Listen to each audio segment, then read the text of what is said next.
Hello and welcome to the Skilled MBA Daily Case Study. Today is November 28th, 2025. We are diving into a high-stakes story unfolding in the global sportswear market, a story that combines aggressive M&A maneuvers with a complex corporate turnaround. In this session, we explore the Puma case, a powerful example of how companies in competitive global industries reposition themselves for growth through brand turnaround strategies and international acquisition opportunities. Why this case matters. This case is more than a business story. It's an applied learning opportunity that connects theory with strategic execution in the real world. For students, this case helps bridge classroom concepts with corporate reality. Learners will explore mergers and acquisitions, brand management, and international business strategy through a practical lens, developing stronger decision-making, analytical reasoning, and leadership skills. For faculty, this case provides a rich and multifaceted teaching tool.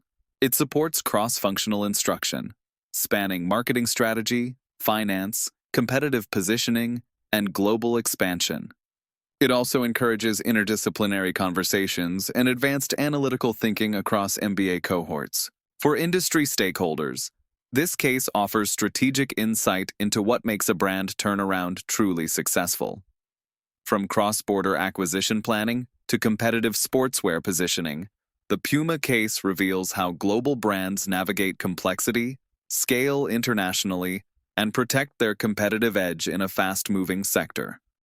This scenario presents a high-stakes strategic moment where two major Chinese sportswear giants are evaluating the acquisition of a well-known global brand undergoing significant transition.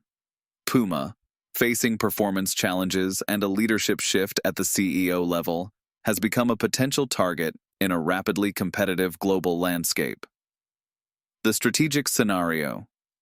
This case illustrates how evolving market conditions, leadership change, and declining brand performance can open the door to international acquisition interest.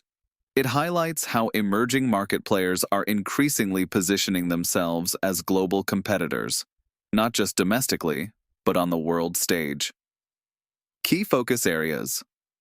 First, cross-border M&A dynamics in consumer goods. This takeover explores how culture, valuation, regulatory conditions, and strategic alignment shape complex international deals.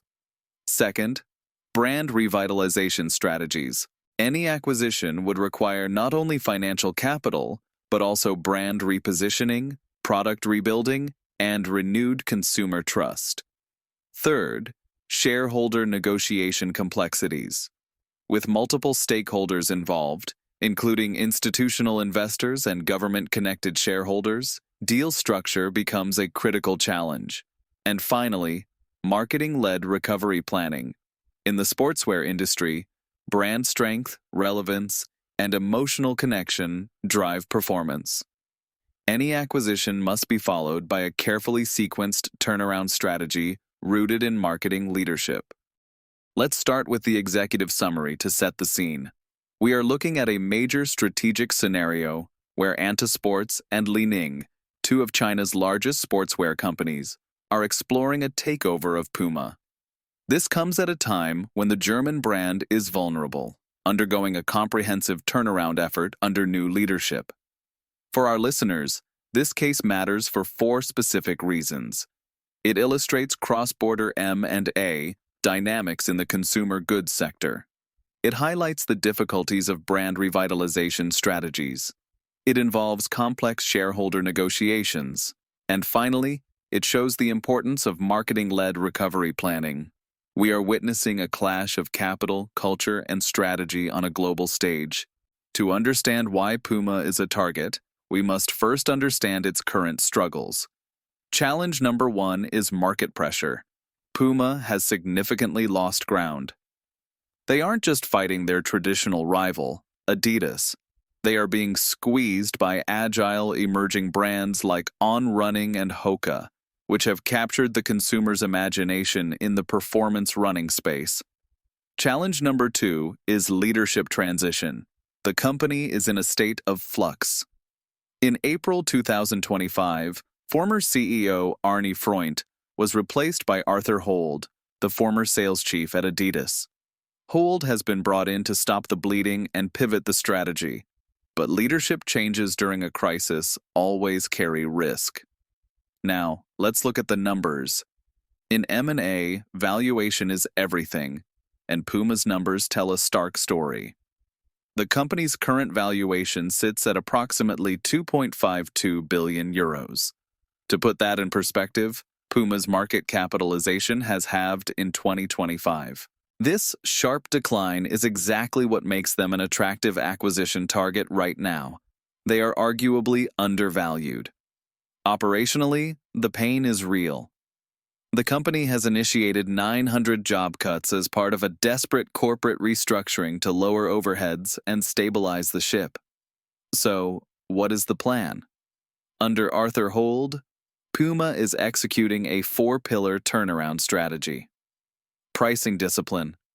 They are reducing corporate discounts. You cannot build a premium brand if your product is always on sale.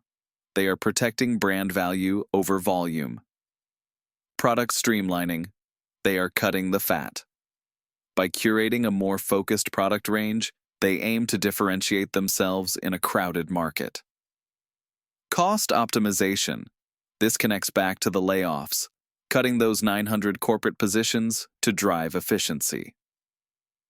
Marketing investment. Despite the cuts, they are doubling down on brand initiatives to win back consumer engagement. While Puma fixes its house, the sharks are circling. Let's look at the potential acquirers. First, we have Anta Sports. With a valuation of $30 billion, Anta is a heavyweight. They are the leading Chinese acquirer and are reportedly exploring a bid, potentially teaming up with private equity partners. They have the cash and the ambition. Second is Li Ning. Valued at $6 billion, they are smaller, but are evaluating a joint acquisition opportunity to fuel their international expansion. Third, the wild card, ASICS. The Japanese giant, valued at $17.9 billion, was reportedly evaluating the situation, but has denied active involvement. However, in M&A, no often just means not yet. Let's analyze the synergy. Why does this deal make sense? For Puma, an acquisition by a Chinese giant provides immediate access to massive Asian distribution networks, a much-needed capital infusion, and global product alignment. For the acquirers, Anta or Li Ning, this is about going global. Buying Puma gives them an instant footprint in Europe and North America, leverages a heritage global brand, and boosts their R&D capabilities. The risks. However, the challenges are massive. Aside from the valuation gap with Artemis, there is the issue of cultural integration between a German heritage brand and a Chinese owner, and the sheer difficulty of executing a turnaround during a takeover. A crucial element of this case is marketing. Financial engineering alone won't save Puma.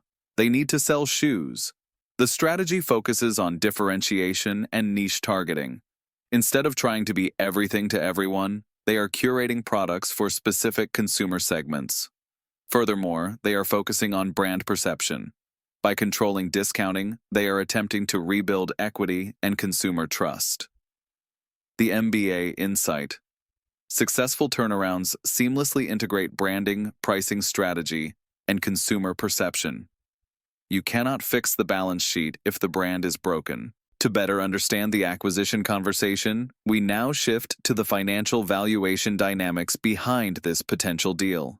The chart compares the market valuations of key players in the global sportswear industry: Anta Sports, ASICS, Li Ning, and Puma. What becomes immediately clear is that Puma sits significantly lower in market valuation compared to its competitors. Meanwhile, Anta Sports stands at the top, reflecting strong financial performance, rapid international expansion, and investor confidence. This valuation gap forms the foundation of the acquisition interest and the strategic logic behind it. Valuation gap challenge. A key challenge in this discussion is the pricing expectation. Puma's major shareholder, Artemis, is expected to seek a premium of more than 2.5 billion euros above the current market valuation, placing a strong bet on future turnaround success and long-term potential rather than present performance. This highlights an important reality in mergers and acquisitions. Valuation is rarely just about current numbers. It's about perceived trajectory. Let's wrap up. What are the key learning outcomes for our stakeholders? Finance and valuation. This case teaches us about M&A methods and cross-border risk assessment. Marketing strategy. We see how brand turnaround tactics are essential for restoring value. Strategic management. It highlights the need for scenario planning and operational alignment. International business.